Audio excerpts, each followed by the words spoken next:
It's going to be the switch on the right. So discrete math, that's the class that you guys signed up for. What is discrete math? It's kind of hard to give you intuition for what the name of this class means until the end of the class, and then you see, oh, it makes sense. That's why it's named that. But we're going to be focusing largely in this class on an introduction to proof, trying to teach you how to prove things and get comfortable with proving things. Now, this is also going to be a bit of a survey course. We're going to jump into a bunch of different fields of mathematics. Odds are, when I say math to you right now, you think, well, there's like algebra and geometry, right? And that's math. No, there's a lot more than just those. Those are two fields of math. There are several fields of math. So one nice thing about this class is you're going to get a bit of a survey and get a taste for a bunch of different fields of math. So get experience a lot. And then there are going to be discrete structures, which is where it gets its name. Hard to really make sense of what that means. Intuitively, as far as we can say right now, it means it's going to be, you know what the rational numbers are? All the sets we're going to be looking at are either going to be the rationals or subsets of the rationals, or logically equivalent to subsets of the rationals. So another discrete set would be something like square, triangle, circle. There's a discrete set. Some finite set, or if it's infinite, it's not more than the rationals. That's roughly what we mean by discrete. But you'll get intuition for what that means as the class goes forward. So mostly focusing on this proof thing. That's the main reason I teach it here, is because proof has been stripped out of modern academia. You're not taught how to prove anymore. You're not taught how to understand anymore. You're not taught to know anything anymore. If I were to ask you, tell me one thing you know. No with capital K, not Caleb. No with the capital K. Tell me one thing you know. For sure. No question about it. This is as sure gets. One thing. It's a letter. K is a letter? Yeah. Wasn't expecting that one. That's a new one. Tell me a fact of this universe. Well, we can do with K as a letter. What does it mean to be a letter?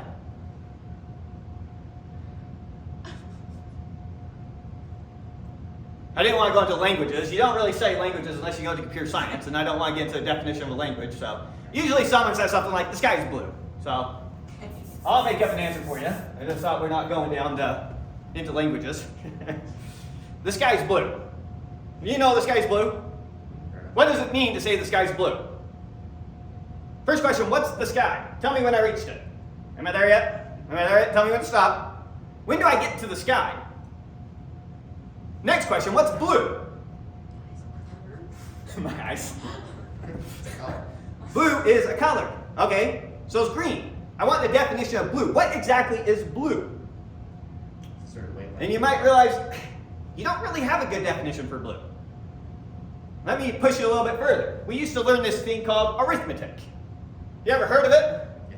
Odds are, if I ask you what's 2 plus 2, you can tell me 4. Fantastic. Now if I were to ask you to prove it, you wouldn't know where to begin. What's worse? If I were to ask you what's the definition of 4, don't tell me, because I'm afraid you do what my 3-year-old would do. This. That's not the definition of 4. That's like me asking you what's the definition of an animal, and you hold up a teddy bear. Your teddy bear isn't the definition of animal. This isn't the definition of 4. This is the left hand. What's the definition of 4? And if you were to think about it, you'd start to realize you don't really know. So you're not taught to rigorously understand these things anymore, and you're not taught anymore what it is to know. In this class, we will be giving precise definitions on what exactly something is. So when I ask for the definition, you'll know the definition. You could tell me, no, well, it's kind of if you, no. The answers you probably heard if you went around and asked a bunch of people here, what's the definition of 4? Except for the few that have done arithmetic with me. He can tell you the definition of 4. He better be able to. What's 4? Uh-oh. 3 plus 1. 3 plus 1. That's a terrible definition. He just making stuff up. He just came up with something that added up to 4. And if I were to ask him what's 3, he's going to say 2 plus 1. 2 plus 1. If I ask him what's 2, he's going to say 1 plus 1. and if I ask him what's 1, he's going to say That's not 5. bad question. How does any of that make sense? Right? Unfortunately, you guys didn't take geometry with me, so this is also going to be your first exposure to axioms and a little bit of an axiomatic system. Did you do geometry? Yes, I took Sophie's. Olivia. You took Sophie's? You took Joanne's? So you got me for a half hour once. Yeah. And I talked a little bit to you about those structures. So let's talk a little bit about what exactly we mean by no. Don't let me go over time. From this angle, I can't see that clock.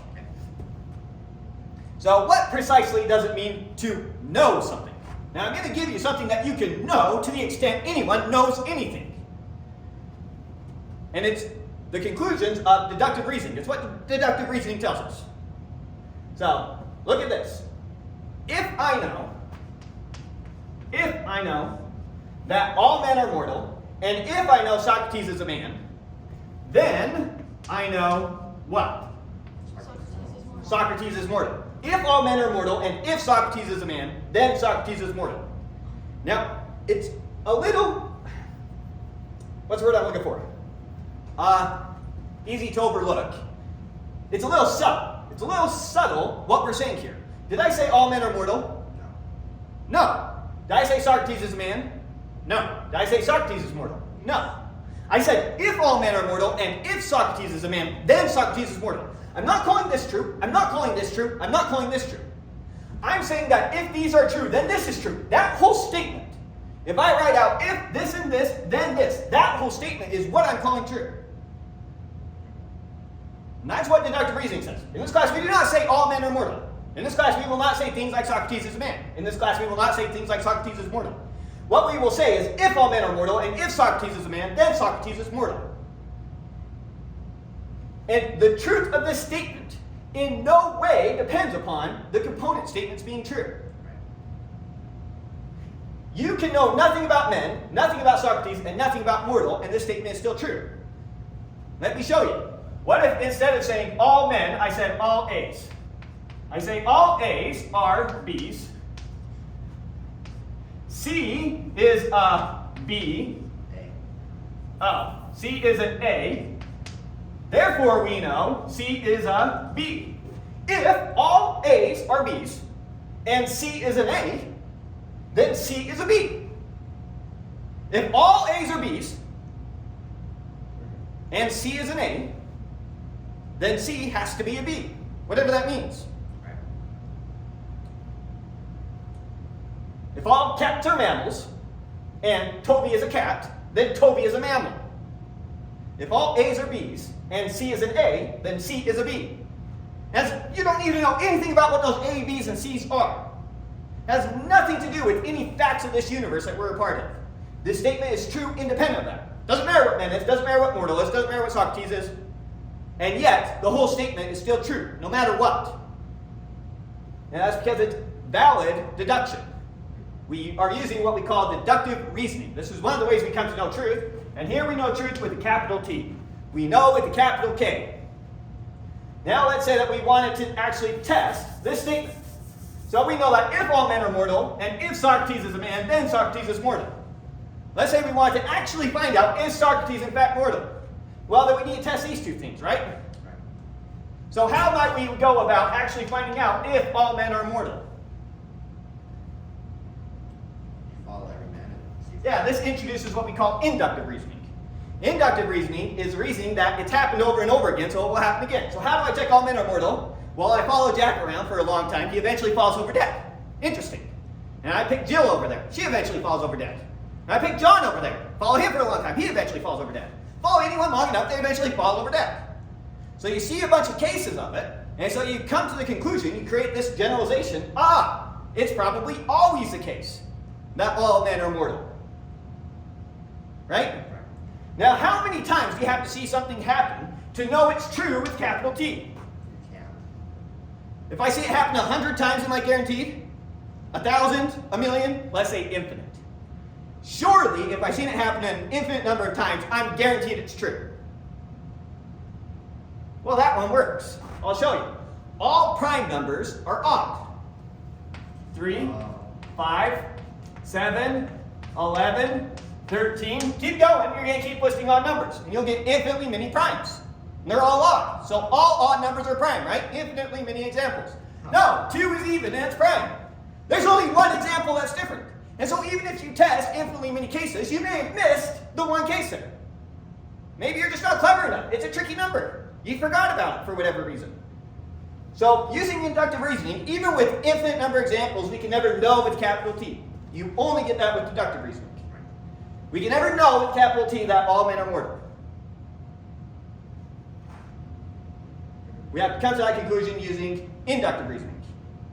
Inductive reasoning is the type of reasoning that we have to start using in scientific fields.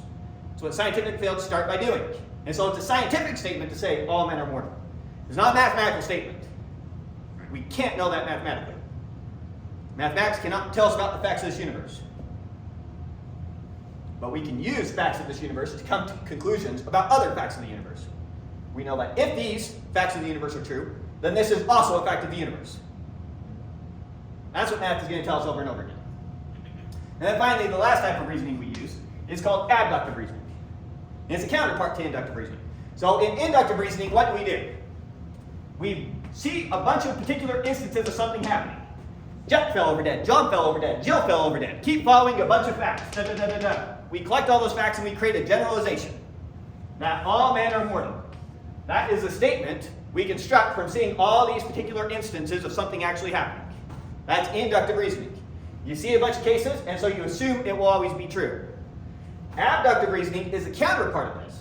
In abductive reasoning, you take all your generalizations and you try to reconstruct a particular event. Here's an example. You're walking with your friends down the sidewalk. You feel a drop on your hand. Conclusion? It's raining. Let's say you look up in the sky, though, and you say there's no clouds above you. So you have these generalizations that every time it rains, there's clouds up in the sky. That's some generalization you've created through inductive reasoning. That's one of your things you've induced to. But then you said there's no clouds up in the sky. So now you think it's probably not raining. You notice the sprinklers are on over there. Maybe there was a drop that the wind carried, and it hauled the drop over to you. One of the things you induced is that sprinklers can spray you. They make you wet. Go stand in front of a sprinkler, you get wet every single time. Seems to happen. So maybe that's what happened. But then you stop and you think about the distance is too far. And this induction only holds within some sort of distance. And you realize, well, you're walking next to your friend Pete. And Pete spittles a little bit when he says Pete. And you think that's his last statement, and yet there was a P in that last statement. And so maybe you spit on your hand a little bit, and that's what happened. So abductive reasoning, you take your generalizations to try and reconstruct a particular instance. And these are the three basic types of reasoning we use to try and discover truth in this class, or discover truth in general. In this class, we're interested in this, teaching you how to do this, deductive reasoning. This is what proofs are all about. This right here is a valid proof. You're looking at it. If this, then that. One of the simplest proofs you can see.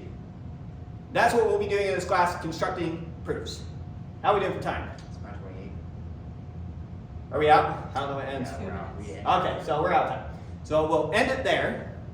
Brief little introduction. You have your homework problem. You gotta solve it before Monday.